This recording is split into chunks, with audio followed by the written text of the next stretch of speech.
So, picture this, Zenith Concordia, the galaxy's most ambitious attempt at making everyone play nice together. It's a massive space station floating in neutral territory, where approximately 372 different species try very hard not to start interstellar incidents over cultural misunderstandings. You know, little things like whether tentacles on the dinner table are rude, or if that clicking sound means hello or I'm about to lay eggs in your ventilation system. The station itself is gorgeous, I'll give them that.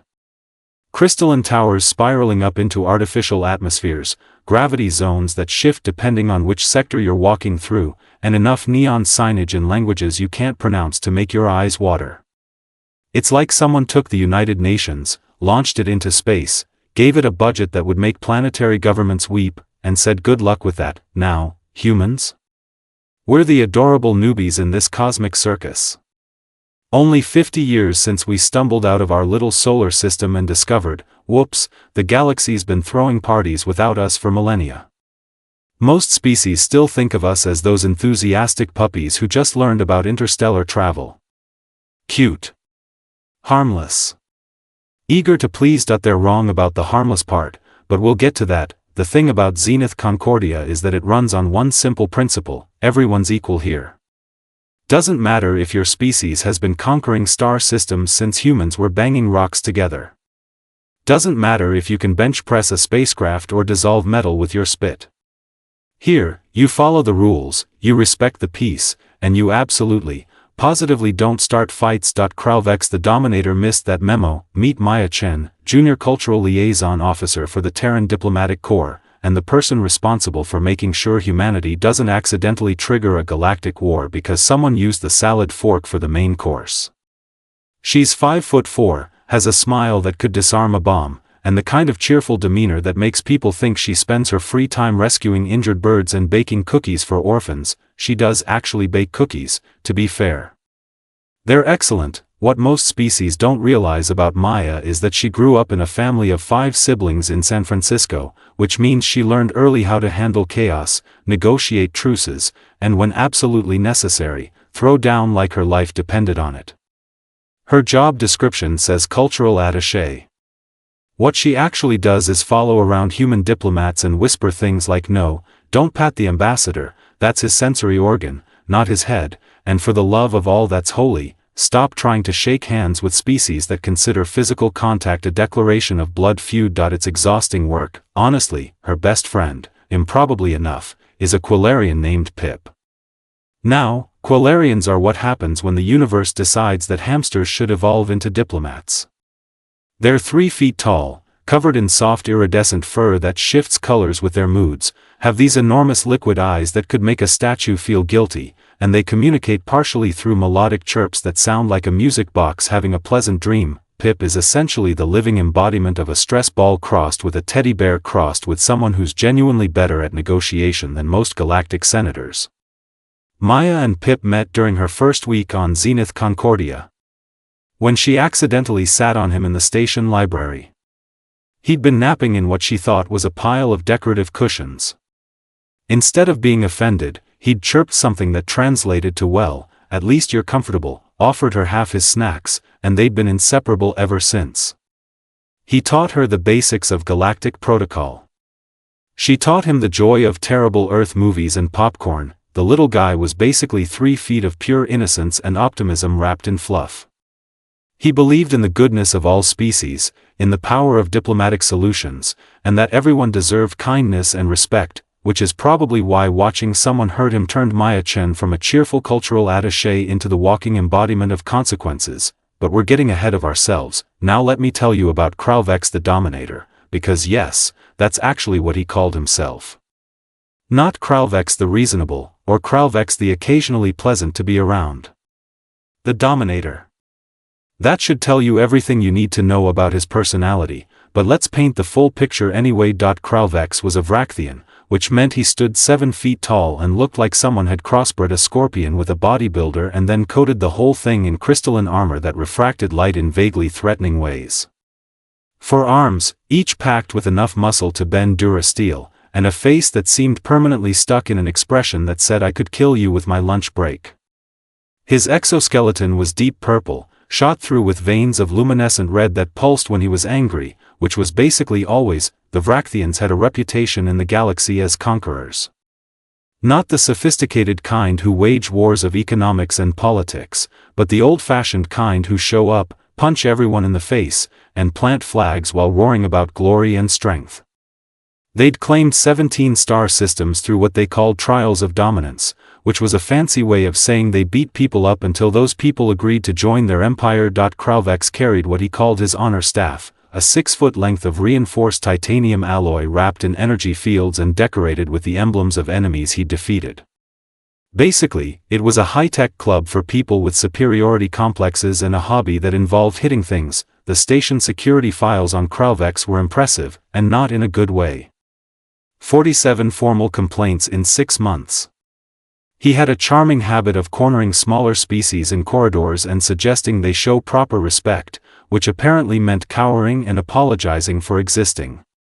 He'd broken furniture, shattered windows, and turned 3 different lounges into his personal intimidation zones, but he'd never actually crossed the line into something security could arrest him for. He was always just barely on the legal side of being a complete menace. The thing about bullies, though? They keep pushing until someone pushes back. Today was the day Kralvex learned what pushing back looked like when humans were involved. The Celestial Garden was Zenith Concordia's largest communal dining area, a sprawling space with sections adjusted for different atmospheric and gravitational preferences. Maya and Pip had claimed their usual corner table, the one near the viewing window that looked out onto the Andromeda sector. Pip was practically vibrating with excitement, his fur cycling through shades of gold and pink as he chirped enthusiastically about his upcoming presentation. And then, Maya, then I get to propose the new trade framework to the entire Galactic Council. The entire council. Can you imagine? Little me, from Kalar Prime's smallest colony, addressing the representatives of 200 worlds. His tiny paws gestured wildly, nearly knocking over his crystallized nectar drink. Maya grinned, pushing the glass back to safety. Pip, you've been preparing for 3 months. You're going to be amazing. They're going to love the proposal, and probably try to steal you for their own diplomatic teams. Oh, I could never leave Zenith. This is home. And besides, who would keep you out of trouble? Pip's whiskers twitched in what passed for a Quillarian smirk. That's when the temperature in the room seemed to drop about 10 degrees. Kralvex the Dominator entered like he owned the place, his honor staff striking the floor with each step, making little clanging sounds that screamed, "Look at me, I'm important and dangerous." His eyes, all 4 of them because of course Vrakthians had redundant everything, scanned the room looking for entertainment. Which in his case meant looking for someone to terrorize. Those eyes landed on Pip. Maya felt her stomach tighten. She'd seen this before. Bullies had a radar for joy, and they couldn't stand seeing it in others. Kralvex strutted over, his crystalline plates scraping together with an unpleasant grinding sound. Well. A Quillarian. Tell me, little vermin, do they let your kind eat in the main hall now? I thought there were hygiene standards. His voice boomed across the dining area. The conversations around them died. Maya noticed other species suddenly becoming very interested in their meals. She recognized a Centaurian delegate, a Ythrian merchant, even a Drell administrator. All of them had probably filed complaints about Kralvex. None of them were going to help. Pip's fur shifted to a nervous pale blue, but his voice stayed steady. Good afternoon, Warrior Kralvex. I hope you're having a pleasant cycle. We have plenty of space if you'd like to join us for a meal and conversation. Maya wanted to hug him for trying. Pip always tried diplomacy first. It was what made him a good person and sometimes a vulnerable target. Kralvex laughed, a sound like rocks grinding in a disposal unit. Join you? I don't dine with prey animals. Maya's hand tightened on her fork. Okay, she thought. Diplomatic intervention. Professional. Calm. Don't make an incident. She opened her mouth to suggest that perhaps Kralvex might find more suitable company elsewhere, phrased in the kind of bureaucratic language that technically wasn't an insult. She never got the chance. Kralvex's lower right arm swept across the table, sending Pip's carefully arranged meal flying. Crystallized nectar splattered across the floor. The delicate protein wafers Pip had been saving for last crunched under the Vrachthian's boots. "Oops," Kralvex said, not even bothering to make it sound sincere. Pip looked at his ruined lunch, then up at Kralvex, and his fur shifted to a determined shade of silver. "That was unkind, Warrior Kralvex, but I forgive you. Accidents happen. Perhaps we could discuss what's troubling you. I find that most aggression stems from unaddressed concerns." Maya had to admire the little guy. Even now, even with this towering bully looming over him, Pip was trying to find a peaceful solution. It was beautiful, really. Naive as hell, but beautiful. Kralvex bent down, bringing his face level with Pip's. "What's troubling me?" "Your species troubles me. Weak little things, scurrying around the galaxy pretending to matter. The Quilarians should have been conquered centuries ago, but apparently, the Council has rules about exterminating vermin." He straightened up, his honor staff tapping menacingly. "Though perhaps I should start a petition to change that." "We are not vermin," Pip said quietly, standing up on his chair to gain maybe 3 inches of height. "We are diplomats, scholars, and contributors to galactic peace. And I believe, deep down, you know that strength isn't just about physical power." For a second, Maya thought maybe, just maybe, this would end without violence. Then Kralvex shoved Pip with his upper left arm. It wasn't a light push. It was the kind of shove that sent a 3-foot-tall, 12-pound Quilarian flying backward like a furry missile. Pip hit the edge of an adjoining table with a sickening crack, his right arm twisted at an angle that made Maya's vision go red around the edges. The sound Pip made, a high-pitched chirp of pure pain, cut through the dining hall like a knife. He crumpled to the floor, cradling his broken arm, his fur flickering between black and white in distress. The entire celestial garden went silent. Not the kind of silence where people are waiting to see what happens next. The kind of silence where everyone suddenly realizes they're about to witness something catastrophic. Maya's expression changed. The warm smile vanished. The friendly eyes went flat and cold. She looked, in that moment, like every ounce of sunshine had been surgically removed from her personality, leaving behind something carved from ice and purpose. She stood up slowly, her chair scraping against the floor. Somewhere in the back of the dining hall, a Centaurian whispered to his companion, "Oh no. Oh no, he hurt the human's friend." "Should we call security?" someone else murmured. "For the human or the Vrachthian?" "The Vrachthian. Definitely the Vrachthian." Maya walked toward Kralvex with the kind of calm that predators have right before they pounce. Her steps were measured, unhurried, like she had all the time in the world. Behind her, Pip whimpered, trying to stand on shaky legs. Kralvex turned, saw her coming, and laughed. Actually laughed. "Oh, the human wants to play hero? How adorable.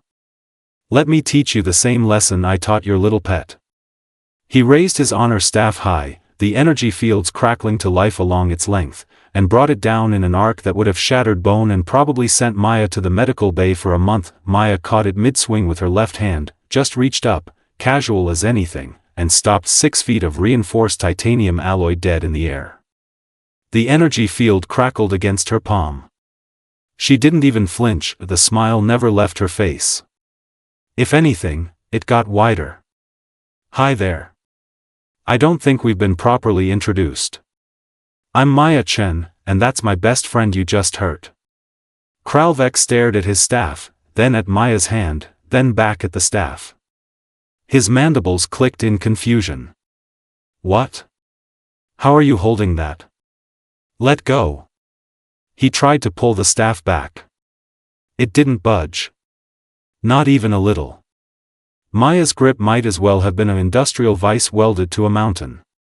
"See, here's the thing about humans that maybe didn't make it into your species briefing," Maya said conversationally, like she was discussing the weather and not currently engaged in what was technically an act of physical confrontation with a warrior from a conqueror race. "We evolved on a death world. Earth has higher gravity than 90% of habitable planets in the galaxy. Our muscle density is ridiculous. Our bone structure can handle impacts that would shatter most species' skeletons. Kralvex pulled harder, all 4 arms straining now. The staff still didn't move, Maya continued, her voice pleasant and educational. We're persistence hunters. We literally used to chase prey until it died of exhaustion. We have redundant systems for pain management, adrenaline that temporarily gives us superhuman strength, and a deeply ingrained pack bonding instinct. Her smile turned sharp. And you just hurt one of my pack. I am Kralvex the Dominator. I have conquered 12 champions in single combat. I have broken the strongest warriors of 6 species. You cannot. That was a mistake, Maya said simply, then she squeezed the honor staff, that supposedly unbreakable symbol of Rakthian military pride, that weapon forged in stellar furnaces and reinforced with technology that cost more than a small spacecraft, snapped like a breadstick. The crack echoed through the celestial garden like a gunshot. Kralvex stared at the 2 pieces of his honor staff, his facial plates shifting through what Maya could only assume were various shades of disbelief and horror. That's impossible. That weapon has survived plasma fire. It's rated for impacts that would destroy starship hulls. You cannot just break it with your bare hands. Apparently, I can, Maya said, dropping both pieces on the floor with a clatter. Now, are you going to apologize to Pip and pay for his medical treatment, or are we going to continue this conversation? Kralvex made a sound somewhere between a roar and a screech, and swung all 4 of his fists at Maya's head simultaneously. Bad idea. Very bad idea. Now, calling what happened next a fight would be generous. Fights imply some level of competition, a back-and-forth exchange where both parties have a reasonable chance of winning. This was more like watching a professional demolition expert dismantle a building, except the building had 4 arms and an ego problem. Kralvex's first punch, thrown with his upper right arm and backed by decades of warrior training, connected solidly with Maya's jaw. She didn't dodge. Didn't even try. Just stood there and took it like she was testing the firmness of a handshake, her head turned maybe 2 inches to the left. She worked her jaw experimentally, then looked back at Kralvex with an expression of mild disappointment. That's it? That's your best shot? His eyes widened. All 4 of them. Maya's counterpunch was educational. She put her whole body into it, rotating from the hips like her older brother Marcus had taught her in their garage back in San Francisco, and her fist connected with Kralvex's crystalline chest plate with the sound of a bell being struck with a hammer. Kralvex went airborne. He sailed backward through the dining area in a graceful arc that would have been beautiful if it wasn't so devastating. Crashed through one table in an explosion of alien cuisine, bounced, and smashed through a second table before finally sliding to a stop in a pile of broken furniture and what looked like Centaurian soup. The dining hall was so quiet you could have heard a pin drop on carpeting from 3 sectors away. Kralvex pulled himself up, ichor leaking from cracks in his exoskeleton, and charged at Maya with all 4 arms spread wide. I will tear you apart, human. I am trained in the 17 combat forms of Rakthia.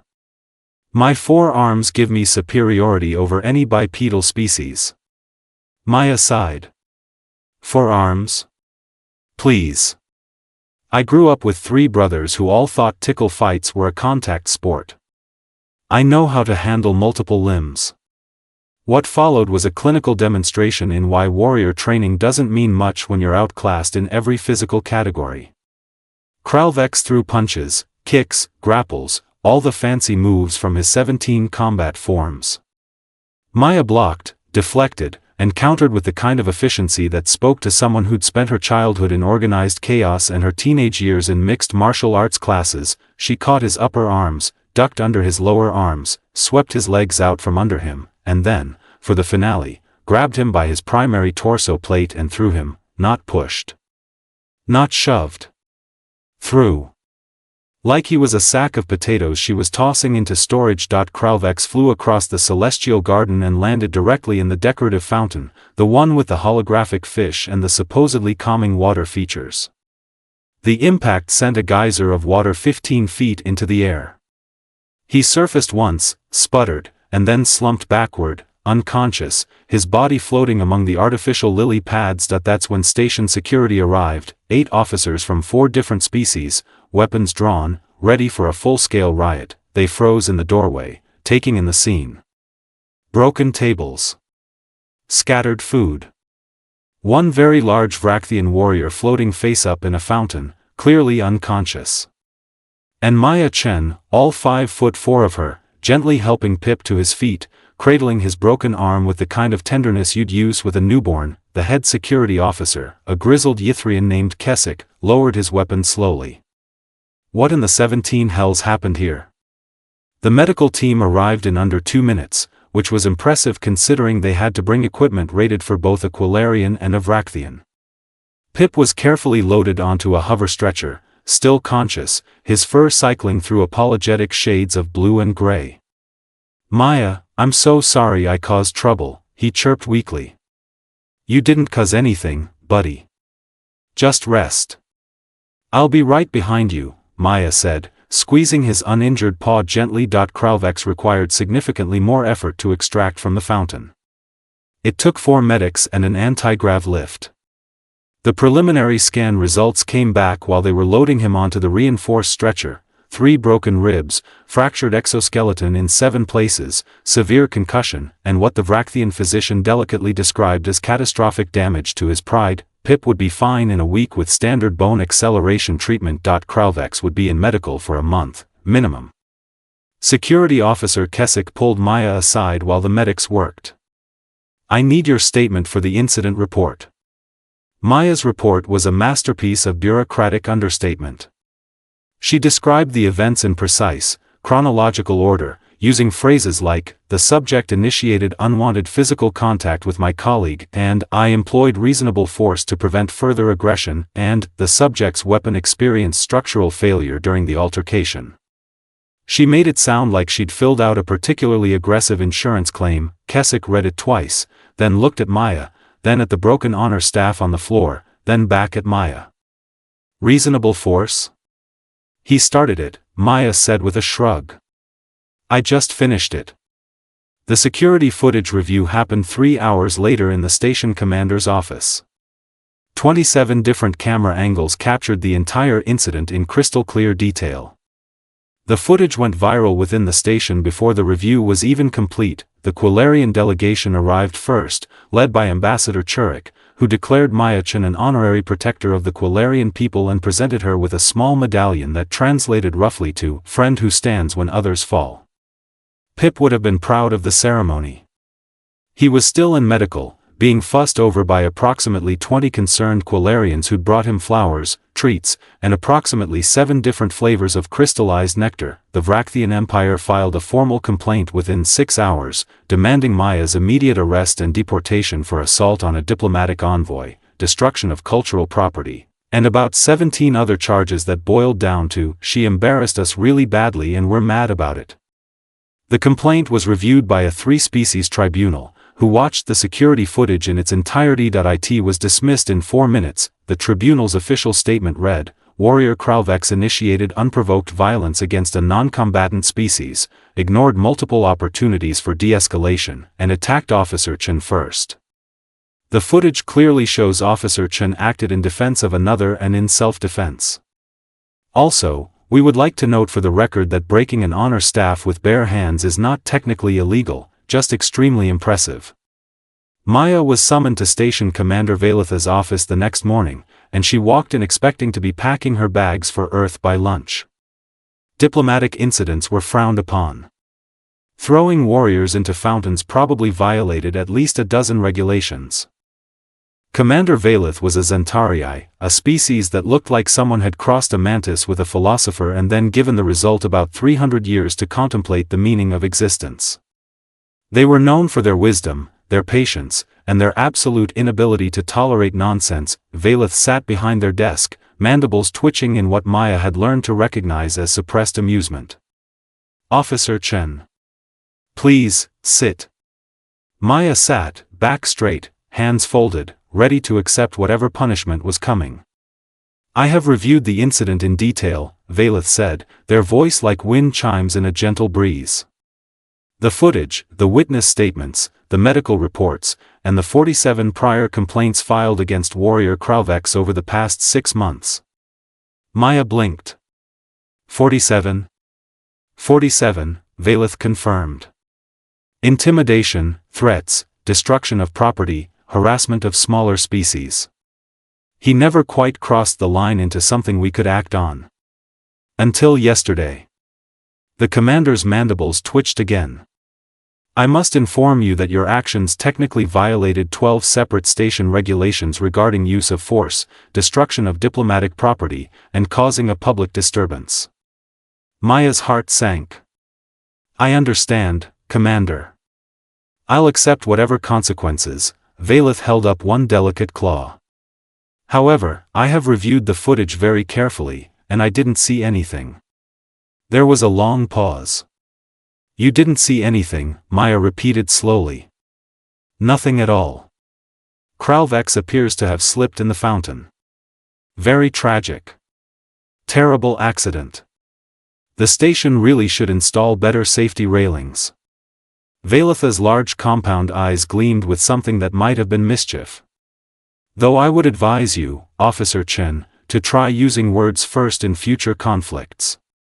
Maya allowed herself a small smile. I did use words, Commander. He didn't listen. So I used actions instead. Valeth made a sound like papers rustling in wind, which was Zentarii laughter. Then perhaps he will listen to words better in the future. Dismissed, Officer Chen. And off the record? Well done. Maya found Pip in the medical center that evening, his right arm wrapped in a regeneration sleeve that glowed softly with healing energy. He was surrounded by a small mountain of get-well gifts from what appeared to be every Quilarian on the station. Maya. He perked up immediately, his fur shifting to happy gold. They say I can leave tomorrow. The arm will be good as new in 3 days. Then his fur dimmed to apologetic blue. I'm so sorry I caused you all that trouble. If I had just ignored him, none of this would have happened. Maya pulled up a chair and sat down carefully, mindful of the medical equipment. Pip, listen to me. You didn't cause anything. That overgrown bully caused it. And you know what? I'd do it again in a heartbeat. She reached over and gently patted his uninjured paw. That's what friends do. We stand up for each other. Always. Pip's whiskers trembled, and he reached into the pile of gifts beside his bed, pulling out a small braided cord woven from fibers that shimmered like starlight. This is a Quilarian friendship bond. We give them to people who've proven they'd stand between us and danger. I made it for you while I was waiting for the bone accelerator to finish. He placed it carefully in her palm. Thank you for being my friend, Maya Chen. Maya tied it around her wrist, blinking back something that might have been tears.